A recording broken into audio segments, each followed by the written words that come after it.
বলছিল কি যদি অনুমতি হয় আমার নবীর পাশে কবর দিবা, আর তা না হইলে জান্নাতুল বাকিতে কবর দিবা।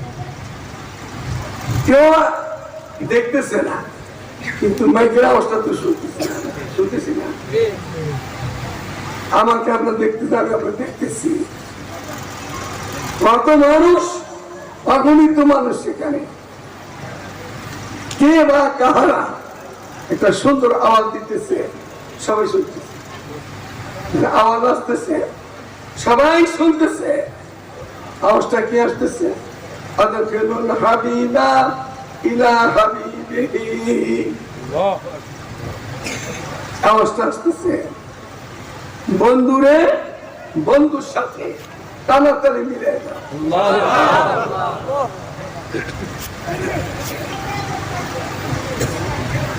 আর সেখানে আল্লাহ রাসূলের পাশে কবর হয়ে গেল।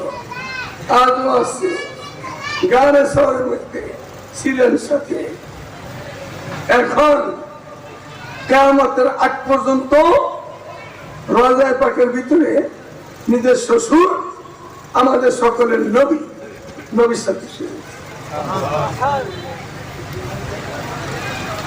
যদি অনুমোদন হয়, অনুমোদিত হয়ে গেল, কবর হয়ে গেল। উনি 2-2.5 বছর খেলাফত আঞ্জাম দিয়েছেন। এরপরেই মুসলমানদের আমাদের খলিফাতুল মুসলিম, মুসলিম জাহানে হযরত আমিরুল মুমিনিন ওমর রাদিয়াল্লাহু আনহু। কে মুসলিম জাহানের দ্বিতীয় খলিফা? কে? হযরত ওমর। উনি একটা না কিছু কমবেশ 12 বছর খেলাফত আঞ্জাম দিলেন। ওনার এই 12 বছরের ভিতরে দোয়া করতেন, আগেও করতেন, এই সময় করতেন। যখন উনি মুসলমানদের খলিফা 12 বছর পর্যন্ত দোয়া করতেন, একটা দোয়া বেশি করতেন, আল্লাহুম্মা রযুকনি শাহাদাতান ফি সাবিলিক ওয়াজআল মাউতি ফি বালাদি রাসূলিকাল আমিন। এই দোয়া করতেন। আচ্ছা, কোনো পরম্পরা থাকলে ভালো হবে, না চান থাকলে আল্লাহ আমাকে শাহাদাতের মধ্যে, মুসলমান বিছানে শুয়ে মরতেছে, জীবন ভর তার নিয়ত ছিল আমি জিহাদের ময়দানে যেন ওর মৌত হয়। মরতেছে বিছানাতে, সে মুজাহিদ হইয়াই মরণ করতেছে। আল্লাহ নবীর প্রিয় খলিফা, খলিফাতুল মুসলিম, ইনিও নবীর কি হয়? নবীর কি শ্বশুর। আগের জন কি হইতো? শ্বশুর। কপাল না দেরি কপাল। 4 জনের 2 জন কি শ্বশুর, আর 2 জন জামাই। এনার দোয়া ছিল, আল্লাহ আমাকে শাহাদাতের মধ্যেও আর নবীর শহরের মধ্যেও, এই দুটা দোয়া করতে হবে। এখন উনি আমিরুল মুমিনিন, রাষ্ট্রের প্রধান, উনাকে কে মারবে? তারপর উনি শাহাদাতের মধ্যে, রাসূলের শহরের মধ্যে আল্লাহ তাআলা দুটাকে কবুল করে নিয়েছে, দুটোই কবুল হয়ে গেছে। এরপর আরো জায়গা জায়গায় নিচ্ছে সাহাবী রাসূল, বহুত নওজোয়ান আছে এখানে। নওজোয়ান অসুস্থ, দুনিয়া থেকে চলে যাবে। কত মায়ের নবী, কত দয়ার নবী, রক্ত মাখা নবী। আজকে কাদিয়ানীরা নবীর ইজ্জত দিয়ে টানাটানি করতেছে। কাদিয়ানীরা কি?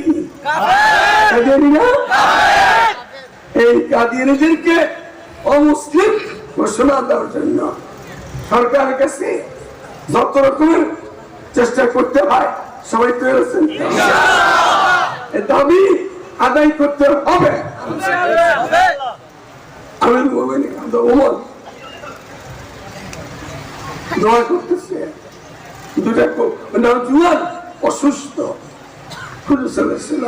দেখতে গেছে। আজকাল কোন মেন্টু মিনিস্টার কোন গরিব রোগী দেখতে হবে? আল্লাহ রসুল সাল্লাল্লাহু আলাইহি ওয়াসাল্লাম নিজে দেখতে গেছেন, যা বলে ইয়া শাবাব কেফাত, এই নওজোয়ান তুমি এখন কেমন আছো? রোগীর এরকম জিজ্ঞাসা করতে পারে। যদি রোগীর মন মেজাজ ভালো থাকে তাতে দোয়া চাইতে পারে। আমরাও দোয়া দিব রোগীকে। কি দোয়া? লা বাসাতাহু ইনশাআল্লাহ। রোগীর একটু দোয়া করতে হয়, দিতে হয়। রোগীর মন মেজাজ ভালো তো দোয়া চাওয়া দিতে পারে। রোগীর দোয়া বহুত পাওয়ারে কবুল হয়। মুফতি আজম ফাজল কালামের মধ্যে দুটা হাদিস আছে, দোয়ার মারিস আর দোয়ায়েল আম্বিয়া। দোয়ার মারিস আর দোয়ায়েল মালাইকা। এত বড় কথা বলছে কুদুস রাসূল বললেন, এই নওজোয়ান তোমার কেমন লাগতেছে? কি অবস্থা তোমার? নবী ঘরে গেছে, সব রোগ হইতে শেষ হয়ে গেছে, মন ভরে গেছে। আমার ঘরে লোকে আসছে, বললেন এই নওজোয়ান আল্লাহ রাসূল সাল্লাল্লাহু আলাইহি ওয়াসাল্লাম আমি দুটা আশা নিয়ে আছি, দুইটা আশা নিয়ে আমি আসি। কি আশা তোমার? একটা আশা হইল আমি আমার গুনাহগুলিকে ভয় করতেছি, আমার গুনাহকে ভয় করতেছি, আল্লাহর আযাবকে আমি ভয় করতেছি। আরেকটা আশা নিয়ে আছে, আমার মালিক আমার মাওলানা পাক আমাকে মাফ করে দিবে, জান্নাত দিয়ে দিবে। কয়টা আশা? দুইটা আশা। জাহান্নামের থেকে মাফ চাইতেছি, আমার গুনাহের ভয় করতেছি, মালিক আমার দয়া করে জান্নাত দিবে। এই আশাতে আমি আছি। আলিমা قال رسول الله صلى الله عليه وسلم عليما بين الخوف والمسكن إذن কুদুস সাল্লাল্লাহু আলাইহি ওয়াসাল্লাম বললেন, এই জওয়ান তোর দুনো দোয়া কবুল হয়ে গেছে, দুইটাই কবুল হয়ে গেছে।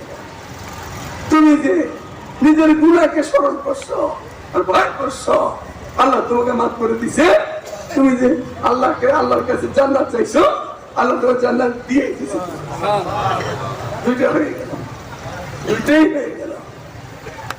সেই ওমর জানো দোয়া করতেছে, আল্লাহুম্মা রযুকনি শাহাদাতাল বিসাবিলিক ওয়াজআল মাউতি ফি বালাদি রাসূলিকাল আমিন। মানে আমার শাহাদাতের মধ্যেও রাসূলের শহরের মধ্যে। উনি ফজর নামাজ পড়াইতেছিলেন, ফজর নামাজ পড়াইতেছিলেন।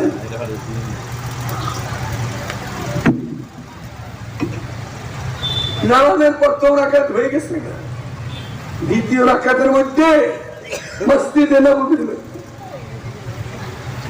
আগুন ফিরুজি বিষাক্ত খঞ্জর মেরে দিচ্ছে, খাওয়ার মতো রক্ত ছুটে গেছে গা। ওনার তাহারদাত এটা, ওই রক্ত নিয়েই নামাজ পড়াই দিচ্ছে। আমাদের নজামের তো রক্ত বেরিয়ে গেলে ওযু থাকবে না, নামাজ টিলা পড়তে হবে। নামাজ পড়াই দিচ্ছে, ঘাতকেরা রসুলকে ধরে মারাইছে।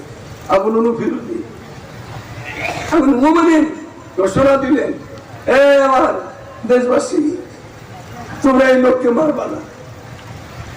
আমি যদি বাইসা উঠি আমার বিশ্বাস আমি করবো। এটা কে কেউ শুনে না? উনি এই জখমে আঘাতে দুনিয়া তুলে চলে যেতেছে।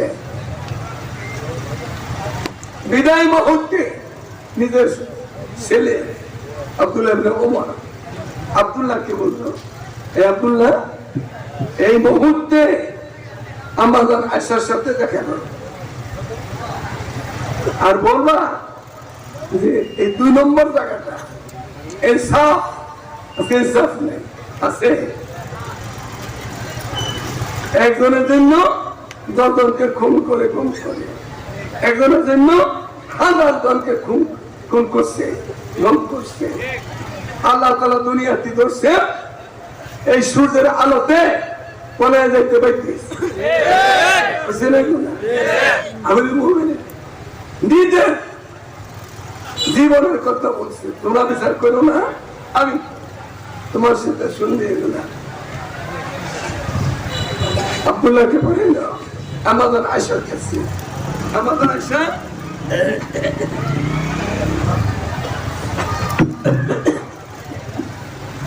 এই আব্দুল্লাহ এই মুহূর্তে তুমি আমার কাছে কেন?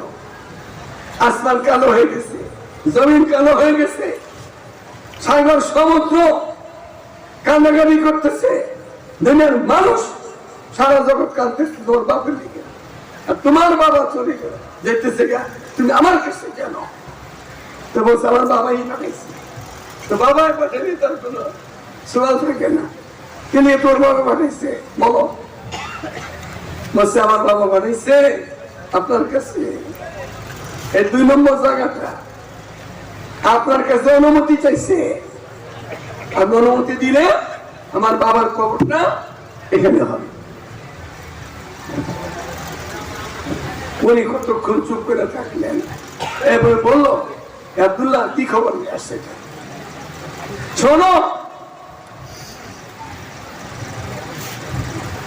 আমি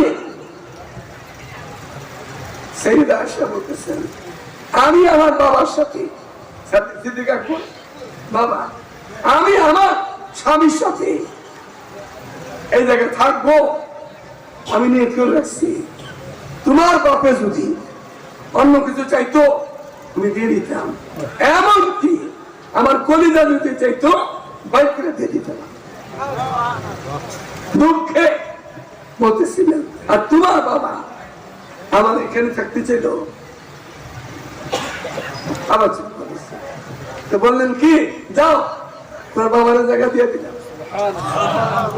তোমার বাবার কবর এখানেই হবে, দিয়ে দিলাম যাও। এই ছেলে আব্দুল্লাহ যখন গেছে বাপের কাছে, এই ছেলে কি খবর? বলে জায়গা তো দিয়ে দিছে। দিছে যে তুই যখন গেছ প্রথমেই দিছে না কোন ইতস্ত করছে? ইতস্ত করছে না, কই যাবো এরকম বলছে। আবার ফেরত যাও, আবার ফেরত যাও, যে বলো আমাদের আয়সাকে আমার আব্বা এই জায়গাতে থাকবে না, কবর বানাবে না, জান্নাতুল বাকিতে বাবার কবর হয়ে যাবে। বা বলছে আপনার জায়গা আপনার জন্য ফেরত দিচ্ছে। সাথে সাথে সাইয়েদা আয়েশা বলছে এই ছেলে দৌড়ায় যা তোর বাবার কাছে, আমি যাকে খুশি হয়ে দিয়ে দিলাম। এখন ফেরত দিল কেন? তাই জালেমেরা কত খুন করছো, কত গম করছো, হ্যাঁ খুনিরা কত কিছু করছো দেশের মধ্যে, ইতিহাস জানো না, কোন হাদিস পড়ো নাই, কিছু বুঝো না। শোনো, ফেরত কেন দিল? ফেরত দিল এই জন্য আমিরুল মুমিনিন মনে মনে ভাবছেন আমি এখনো নষ্টের করতাম, আমি এখনো নষ্টের করতাম, আমি আমিরুল মুমিনিন। কেমন আমির আমাদের ছিল? ওমর কাবেল, ওমর কবুল, ওমর মকবুল, ওমর দয়া নবী, ওমর মুরাদে রাসূল। একটা ওমর 5টা দেখছিল, কাবেল, কবুল, মকবুল, দয়া নবী, মুরাদে রাসূল। হযরত ওমর উনি বললেন ছেলে কি, এই ছেলে আমি যদি প্রথম কথাতে কবর বানাইতাম আমাদের এসে মনে করতো, হয়তো মনে করতো রাষ্ট্রের প্রধান উনি যে কোনো জায়গা একবার করতে পারেন, তাহলে আমি জুলুম করে নিয়ে গেলাম, আমি জালেম হইয়া কবরে যাব না। যাও ফেরত দেশো জায়গা, এবার যাওয়ার লাগে সাথে সাথে যেন বলছে খুশি দিয়ে দিলাম, এখানে কবরে দেয়। কেমন ছিল আমাদের বলো, কেমন ছিল? এখানে কবর হয়ে গেল। আমি মনে করি তৃতীয় খলিফাতুল মুসলিম আমাদের ওনাকে বাগিরা ঘাতকেরা দুশ্মনেরা আটকে ফেলেছে। বললেন ওসমান কোরবানি কি চায়, তোমাকে তো আটকাইছে, তুমি কি দুনিয়াতে আর কিছুদিন থাকতে চায় মনে, তো বলো, আমি আরশের মালিকের কাছে বলে দিই, তোমার কোনো রাখতে পারবে না, তুমি তোমার জায়গায় চলে আসতে পারবে। আর যদি তোমার মনে চায় আজকেই তুমি আমার সাথে সে ইফতারে শরীক হইবা, আমার সাথে কার লাগে? নবী আর রাসূলের লাগে।